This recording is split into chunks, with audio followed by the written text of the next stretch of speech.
Silakan duduk. Selamat pagi. Di masa long weekend ini, long weekend yang kesekian ya dalam beberapa minggu terakhir. Saudara, bulan ini kita bicara banyak soal dosa-dosa kecil yang kadang-kadang kita nggak sadar, tapi ternyata dosa ini akan menyebabkan kehancuran buat hidup kita. Karena dosa selalu mematikan. Nah, ini nggak berdiri sendiri. Kalau saudara ingat bulan lalu kita bicara soal ibadah. Apa arti ibadah? Ibadah seluruh hidup kita adalah ibadah. Katakan seluruh hidup kita adalah ibadah. Artinya hidup saya milik Tuhan dan harus digunakan untuk tujuan Tuhan. Cara jalaninnya harus sesuai dengan caranya Tuhan, standarnya Tuhan. Dan karena kita nggak mampu, maka satu-satunya jalan untuk kita beribadah adalah menggunakan kekuatannya Tuhan. Nah, saudara, kalau ini di sini ada yang dikasih merah, kenapa? Karena ini penting. Karena waktu kita menyimpang dari sini sebenarnya itu bukan ibadah. Waktu tujuannya bukan tujuan Tuhan, maka itu bukan ibadah. Waktu dijalankan bukan dengan cara Tuhan, itu bukan ibadah. Minggu lalu Pastor Andi sudah memulai seri ini dan sempat disinggung soal dosa. Dosa itu artinya bukan sekedar perbuatan berbohong, mencuri, membunuh. Tapi kata asli dari dosa pakai kata hamartia yang artinya apa? Missing the mark. Yang artinya apa? Meleset dari sasarannya Tuhan. Meleset dari standarnya Tuhan. Makanya waktu kita beribadah harus dengan tujuannya Tuhan dan dilakukan dengan standarnya Tuhan, caranya Tuhan. Nah, waktu kita meleset dari situ, sebenarnya kita sudah berbuat dosa.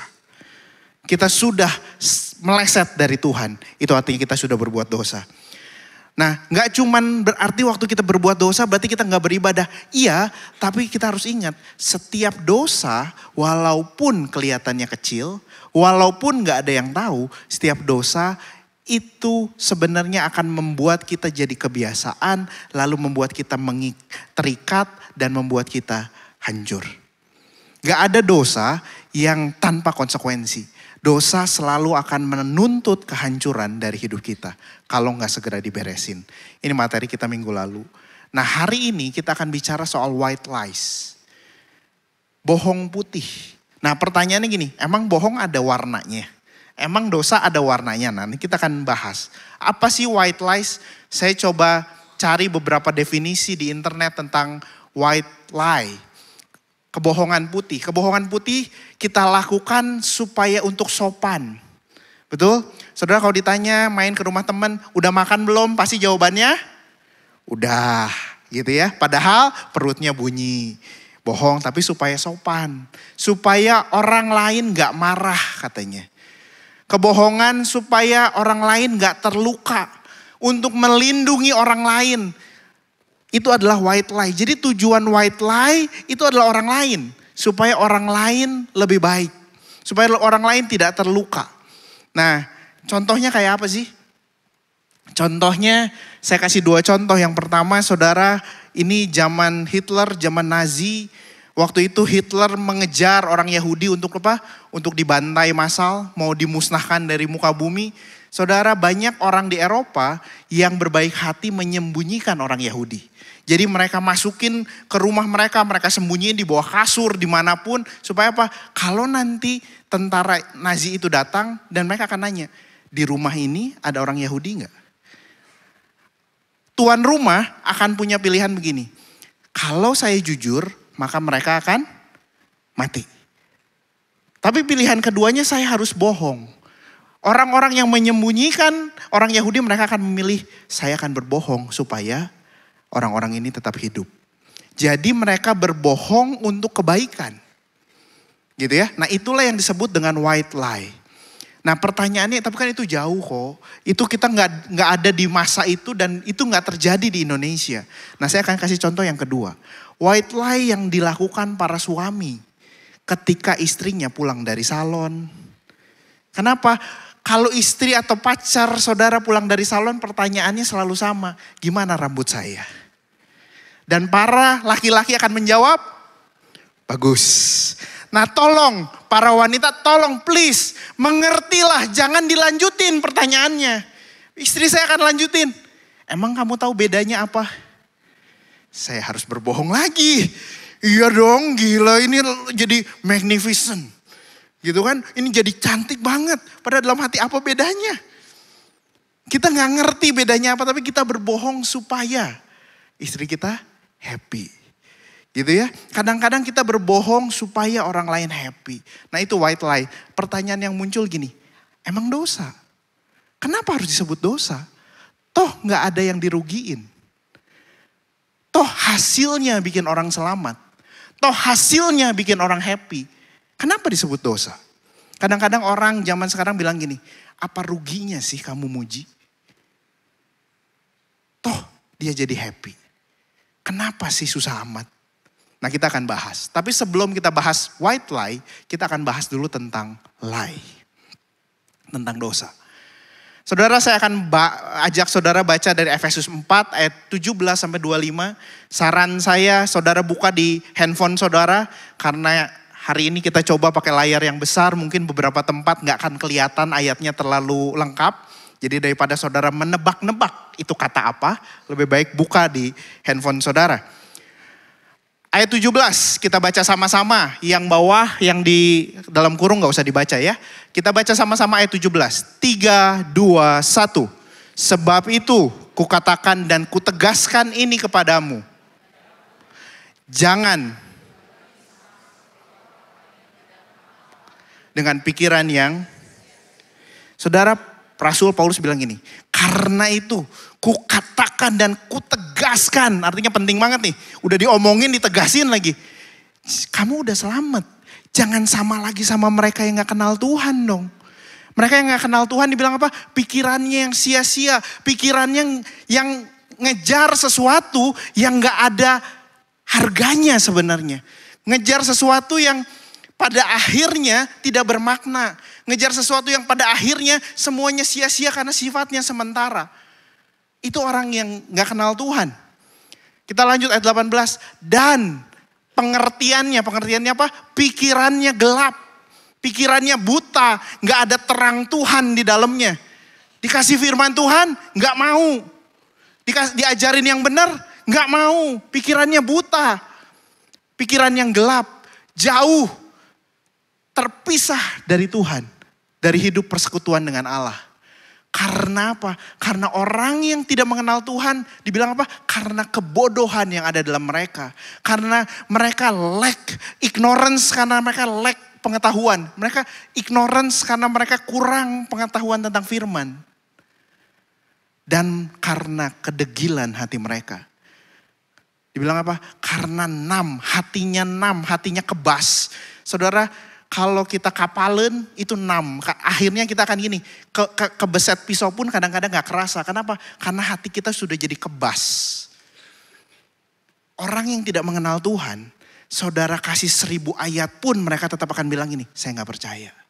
Kenapa? Karena hatinya kebas.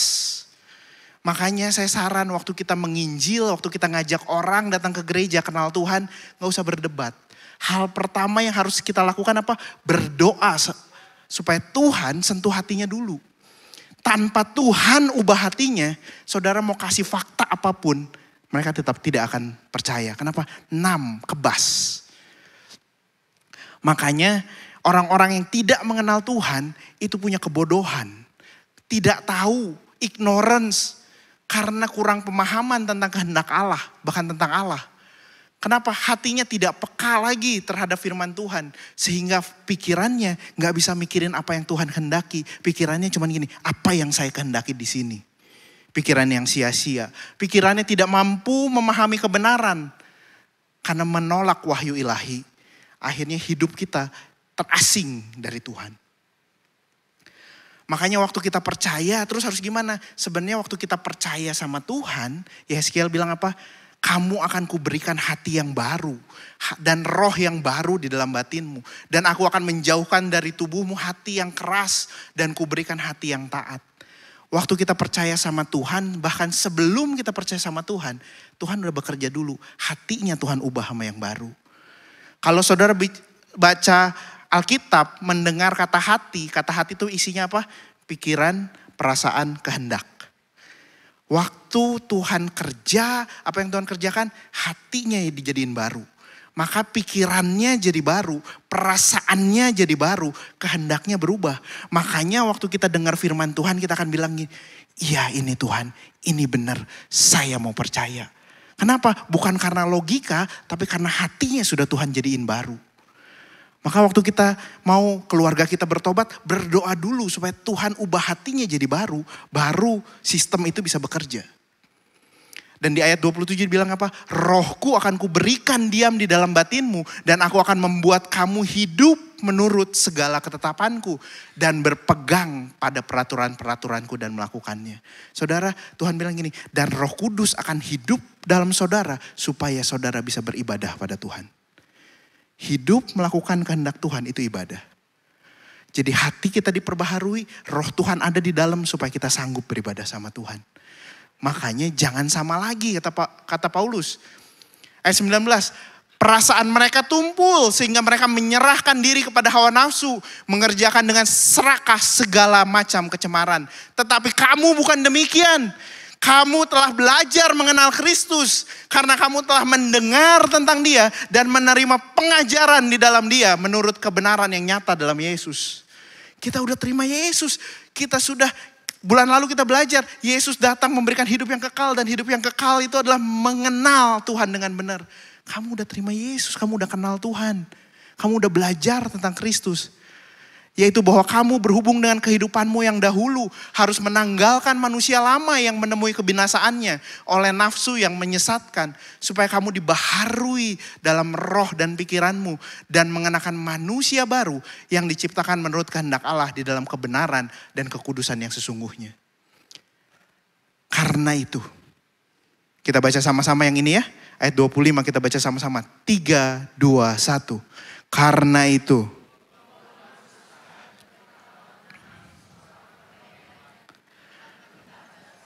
Anggota. Saudara, Paulus mau bilang gini, kamu udah diselamatkan, kamu sudah jadi manusia baru. Karena itu lepaskan kebiasaan yang lama, lepaskan cara hidup yang lama, tapi pakai manusia baru. Pakai kebiasaan yang lama, pakai identitas yang baru, pakai kebiasaan yang baru. Dan uniknya di surat ini Paulus bilang gini, karena itu buanglah dusta dan berkatalah benar. Buang kebohongan. Dusta artinya kebohongan atau intensitas kita untuk menipu orang lain. Dan berkatalah sesuai dengan kenyataan dan fakta. Kenapa ya? Kenapa waktu Paulus bilang pakai manusia baru. Jangan korupsi. Kenapa bukan itu? Nanti kita akan lihat. Itu penting gak? Itu penting. Tapi kenapa Paulus buang dusta. Pakai manusia baru. Ini peringatan yang sangat penting. Bahkan kalau saudara pelajari Alkitab, jangan berdusta masuk ke dalam 10 perintah Tuhan. Jangan ucapkan saksi dusta tentang sesamamu di Keluaran 20. Diperingatkan di berbagai ayat di Alkitab. Amsal 12 ayat 22. Orang yang dusta bibirnya adalah kekejian bagi Tuhan. Tetapi orang yang berlaku setia, bahasa Inggrisnya deal truly, berlaku jujur, dikenannya.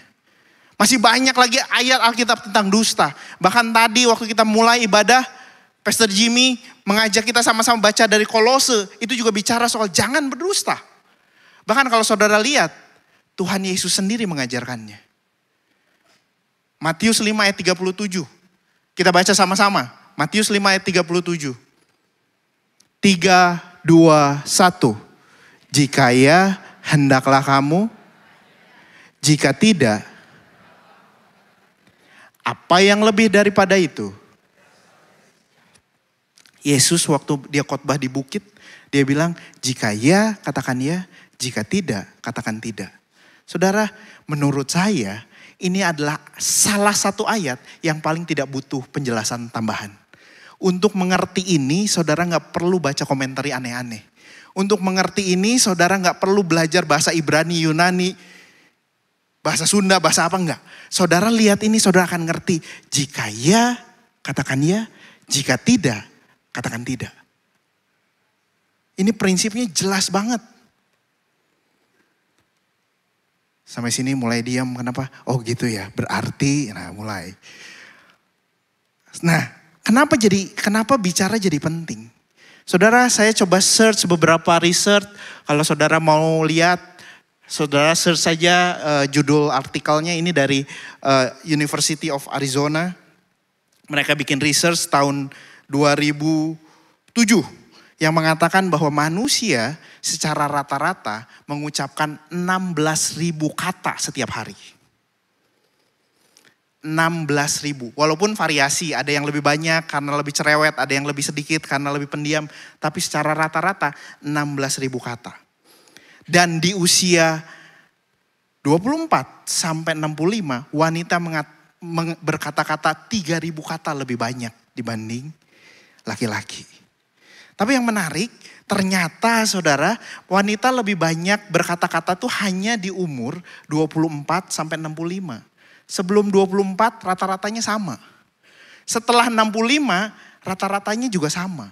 Menurut penelitian, kenapa wanita disebut lebih banyak berkata-kata di usia itu karena mereka mengurus rumah tangga dan anak. Jadi kalau suami-suami saudara yang sudah menikah, yang bilang gini, kamu cerewet amat, saudara bisa bilang, menurut penelitian di Arizona, saya cerewet karena ngurus kamu dan anak kamu. Tapi saudara bisa bayangkan, 16.000 kata-kata setiap hari. Pertanyaannya gini, dari rata-rata 16.000, berapa banyak kebohongan yang kita keluarin?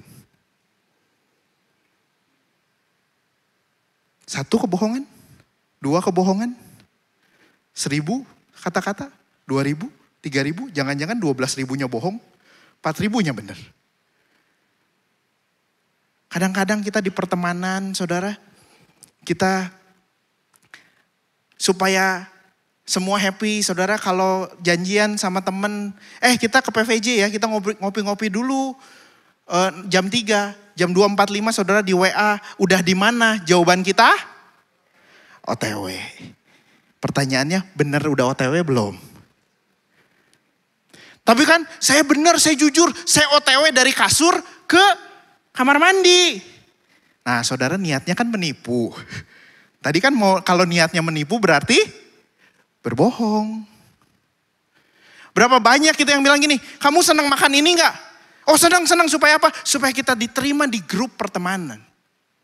Berapa banyak kita berbohong waktu wawancara kerja, bisa ngerjain ini enggak? Oh saya fasih banget. Suatu kali orang tua saya papa saya cerita waktu zaman kecil, dia kerja itu dari umur belasan tahun. Dia ngelamar di satu tempat jahit. Ditanya, bisa jahit enggak? Bisa, saya jahit dari kecil. Terus dikasih kerjaan saudara, dikasih kerjaan baju jahit, baju wanita udah ada polanya. Begitu ngejahit kan licin. Gitu kan. Belok semua. Kenapa harus berbohong? Supaya kita dapat kerjaan. Berapa banyak bohong itu jadi sesuatu yang kita pakai untuk kita mendapatkan sesuatu. Yang kita sebenarnya kita bilang, tapi kan supaya saya dapat kerjaan. Dan saudara kadang-kadang kita berpikir gini, emang bisa jadi fun tanpa bohong? Berapa banyak kita mau ngasih kejutan ulang tahun dengan berbohong? Bisa gak datang ke rumah? Gak bisa. Saya banyak kerjaan. Tiba-tiba udah ngumpet di garasi. Gak fun kalau hidupnya lempeng gitu jadi orang kudus. Gak fun, gak asik. Pertanyaannya gini, saudara fun gak hidup sama Tuhan?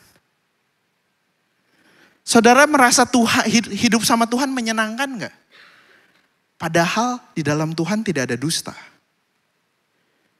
Untuk jadi menyenangkan tidak perlu dusta. Kalau saudara gak suka, bilang gak suka. Kalau saudara bilang gini, aduh saya gak bisa pulang malam. Memang saya beberapa di antara kita tidurnya jam 8, jam 9 ada. Ya saya memang udah waktunya tidur, gak usah bilang, aduh saya harus pulang banyak kerjaan. Gak usah nutupin diri, ngomonglah padanya. Tuhan pun tidak berdusta. Allah bukan manusia sehingga dia berdusta. Dan di dalam Tuhan, dia adalah Allah yang tidak berdusta. Dan kita bisa kok jadi menyenangkan tanpa dusta. Kenapa kita berbohong sih? Sebenarnya kita berbohong karena kita menyembunyikan berhala dalam hati kita. Ada orang yang berbohong supaya kenyamanannya tidak direbut. Tolong beliin nasi goreng buat papi. Aduh papi gak bisa, saya tugas kuliah banyak banget. Padahal lagi nonton YouTube. Kenapa kita berbohong? Karena kita mau mengendalikan kondisi. Kita berbohong kenapa? Kenapa nilai kamu jelek? Iya, tapi ini nggak cuma saya sendiri. Ini memang soalnya aja dosennya ngasih tugasnya kebanyakan, susah banget. Semua kelas juga jelek. Jadi memang itu wajar nilai segitu. Padahal yang jelek kita doang. Padahal kita nggak belajar. Kenapa kita berbohong? Supaya kita dapat kuasa. Supaya kita dapat posisi. Bisa nggak ngerjain ini? Bisa. Supaya kita yang diangkat dan bukan orang lain.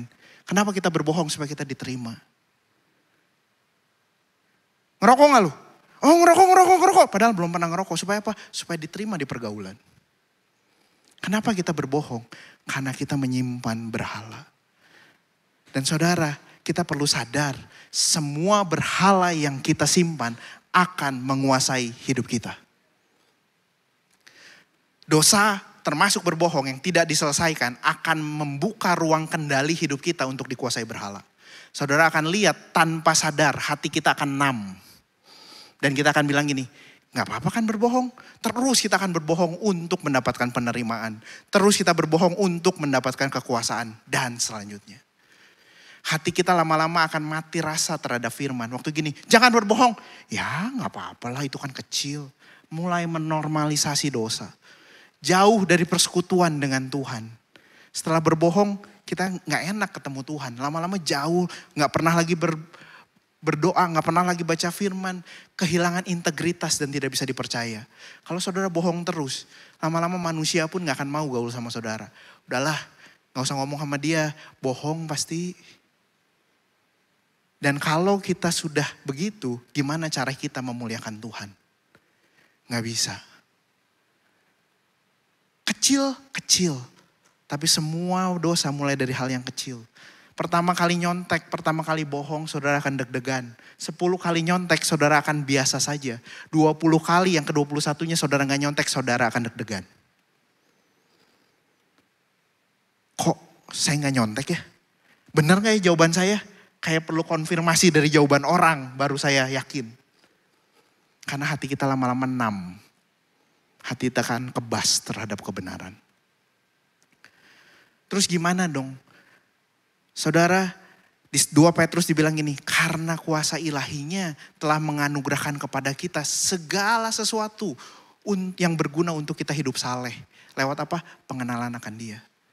Caranya gimana bisa hidup tanpa dosa? Caranya cuma satu, saudara semakin hari semakin kenal sama dia, maka kekuatannya akan mengalir. Makanya Yesus bulan lalu saya bilang apa? Yesus mati supaya kita beroleh hidup yang kekal. Dan hidup yang kekal adalah pengenalan akan Allah. Karena cuma dengan kenal akan Allah, saudara akan punya kekuatan untuk tidak lagi berbuat dosa. Bahkan dengan jalan itu, dengan jalan apa? Dengan jalan pengenalan akan Allah, dia menganugerahkan kepada kita janji-janji. Supaya oleh pengenalan akan Allah, kamu boleh mengambil bagian dari kodrat ilahi. Kamu boleh jadi anak Allah dan luput dari hawa nafsu duniawi yang membinasakan dunia. Satu-satunya cara kita mengenal Allah. Nah, kalau ini prinsipnya, gimana dengan white lies? Saudara, prinsipnya sederhana. Jika ya, katakan ya. Jika tidak, katakan tidak. Jadi gimana dengan white lies? White lies tetaplah lies. Dosa tetaplah dosa. Saudara mau bilang ada dosa biru, jingga, marun, purple, semuanya. Kalau itu dosa, tetaplah dosa. Tapi di Alkitab ada contoh white lies, Pak. Iya. Di Alkitab ada seorang wanita yang namanya Rahab. Kalau kita baca di Yosua 2 ayat 1 sampai 22, kita akan lihat kisah ini di mana Yosua bin Nun dengan diam-diam melepas 2 orang pengintai. Katanya, pergilah, amatilah negeri itu dan kota Yeriko. Maka mereka pergi dan sampailah mereka ke situ ke rumah perempuan sundal bernama Rahab, lalu tidur di situ. Lalu Raja Yeriko mulai lihat, kok ada 2 orang asing mengintai. Dia minta pengawal-pengawalnya untuk cek, tangkap 2 orang asing itu. Tetapi perempuan itu yang telah membawa dan menyembunyikan kedua orang itu berkata pada pengawalnya, orang Yeriko, Raja Yeriko, memang orang itu telah datang kepadaku, tetapi aku tidak tahu di mana mereka. Ayat 5, dan ketika pintu gerbang hendak ditutup menjelang malam, maka keluarlah orang-orang itu. Aku tidak tahu kemana orang itu. Rahab bilang apa? Mereka pergi, gue gak tahu kemana. Sebelum ditutup mereka udah nyelinap keluar duluan. Tapi ayat 6, tetapi perempuan itu telah menyuruh keduanya naik ke sotoh rumah dan menyembunyikan mereka di bawah timbunan batang rami yang ditebarkan di atas sotoh. Berbohong gak? Berbohong. Tapi pilihannya gini, kalau Rahab jujur, 2 orang ini akan ditangkap dan mati. Pilihan yang satunya, Rahab bohong, tapi 2 orang ini tetap hidup. Maka pergilah orang-orang itu, pengawal-pengawal itu mengejar mereka ke arah sungai Yordan, ke tempat-tempat penyeberangan, dan ditutuplah pintu gerbang. Sudah pengejar-pengejar itu keluar. Saudara, lihat, Rahab bohong dan Rahab jadi pahlawan, dicatat di Ibrani. Maka kita lihat, kalau kita lihat cermati dengan baik, Rahab tidak pernah dipuji karena kebohongannya. Alkitab tidak pernah mencatat kebohongan Rahab yang membuat 2 pengintai ini hidup sebagai sesuatu yang harus dicontoh. Di Ibrani dibilang apa? Karena iman maka Rahab selamat. Rahab bukan selamat karena dia berbohong. Rahab selamat karena dia percaya pada Allahnya Israel. Ada di mana? Yosua 2 ayat 11. Sebab Tuhan Allahmu ialah Tuhan di langit di atas dan di bumi di bawah. Karena Rahab percaya maka dosanya diampuni.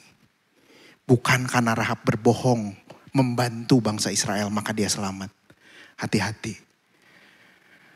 Seorang teolog bilang bahwa kebenaran tidak punya derajat.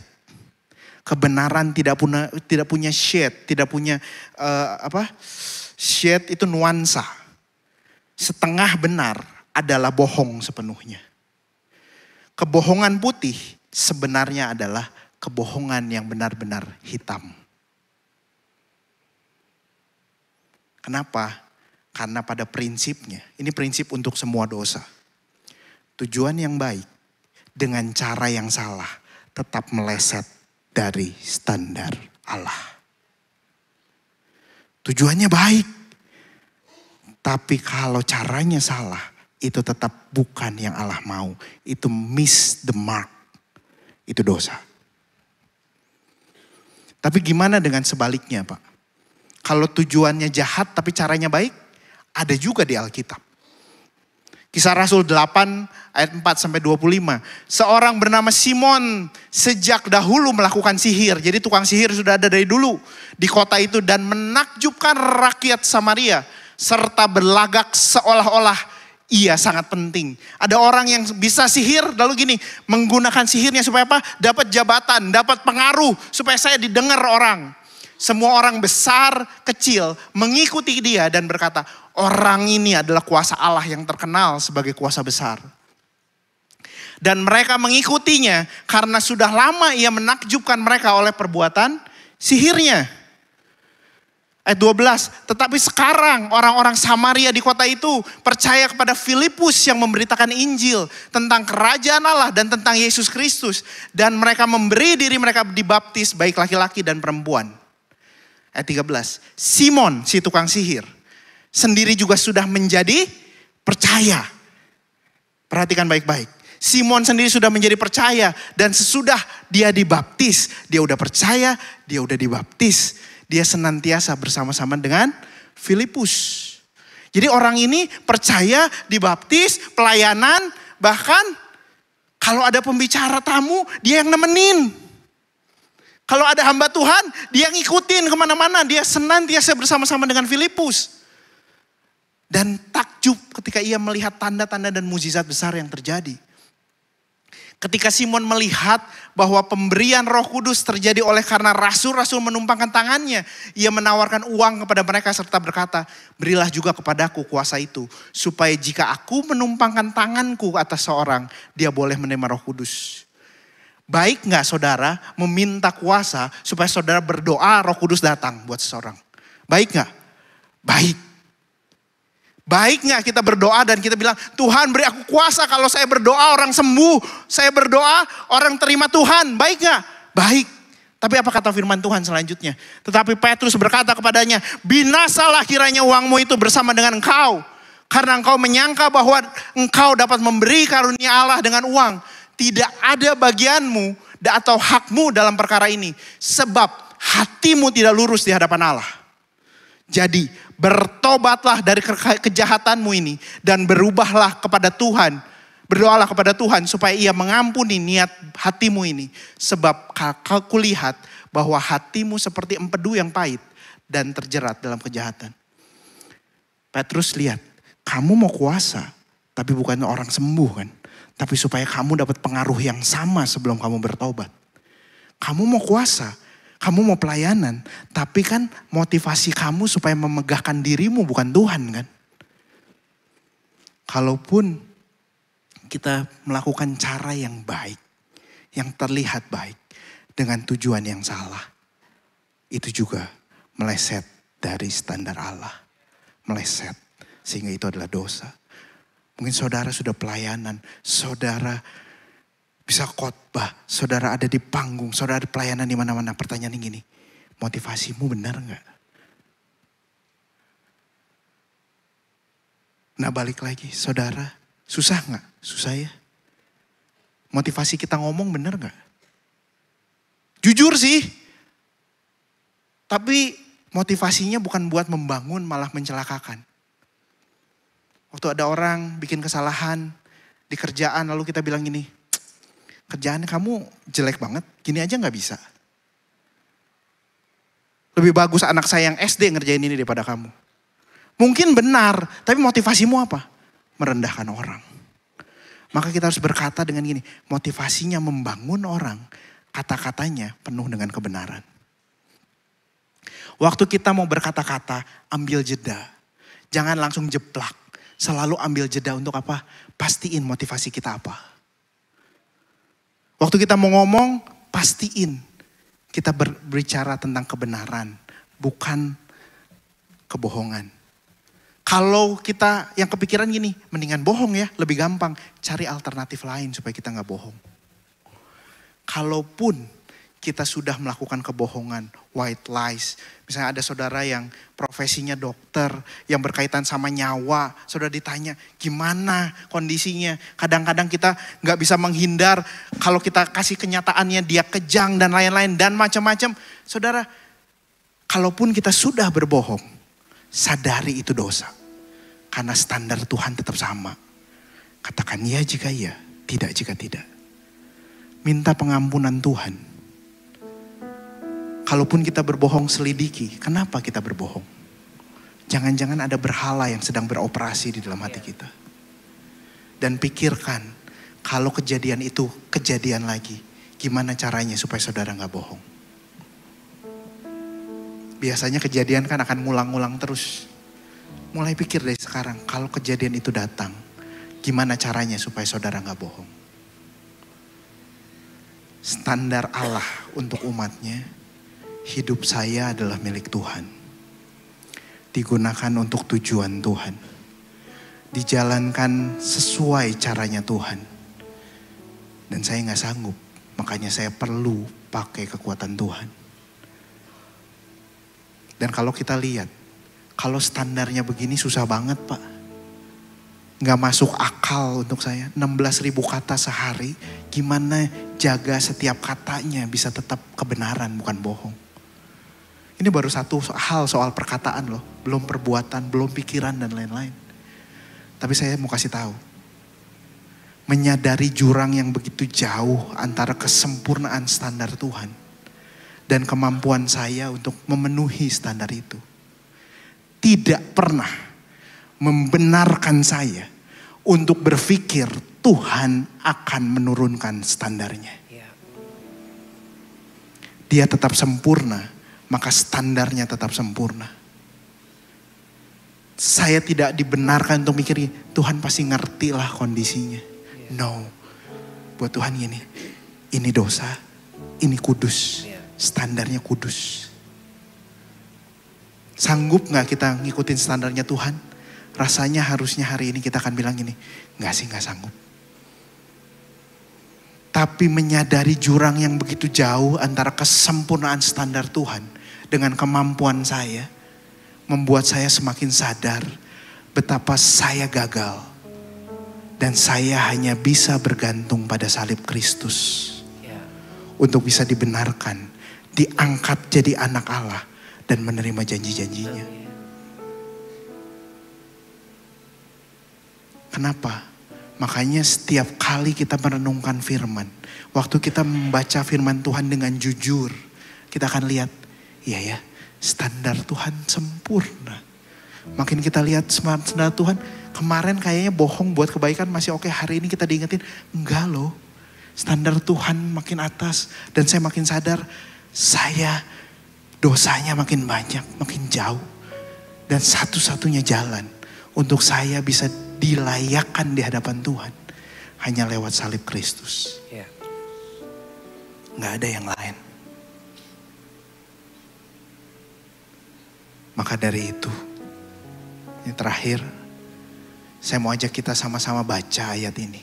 Efesus 4 ayat 17, ayat 22 sampai 25. Yang gak kelihatan, buka Alkitab saudara, baca sama-sama. Supaya ini boleh jadi perenungan buat kita. 3, 2, 1. Yaitu bahwa kamu berhubung dengan kehidupanmu yang lama, harus menanggalkan manusia lama yang menemui kebinasaannya oleh nafsunya yang menyesatkan. Supaya kamu dibaharui dalam roh dan pikiranmu dan mengenakan manusia baru yang telah diciptakan menurut kehendak Allah dalam kebenaran dan kekudusan yang sesungguhnya. Karena itu, buanglah dosa dan berkatalah benar seorang kepada yang lain, karena kita adalah sesama anggota. Yuk, sadari kita sudah ditebus sama Tuhan. Supaya kita bisa mengenal Dia. Dan lewat pengenalannya kita dimampukan hidup seperti Kristus. Maka dari situ, buanglah dosa dan berkatalah benar. Buanglah dusta dan berkatalah sesuai kenyataan. Dengan motivasi yang benar dan cara yang benar. Mari kita renungkan ayat ini sambil kita menaikkan sebuah pujian.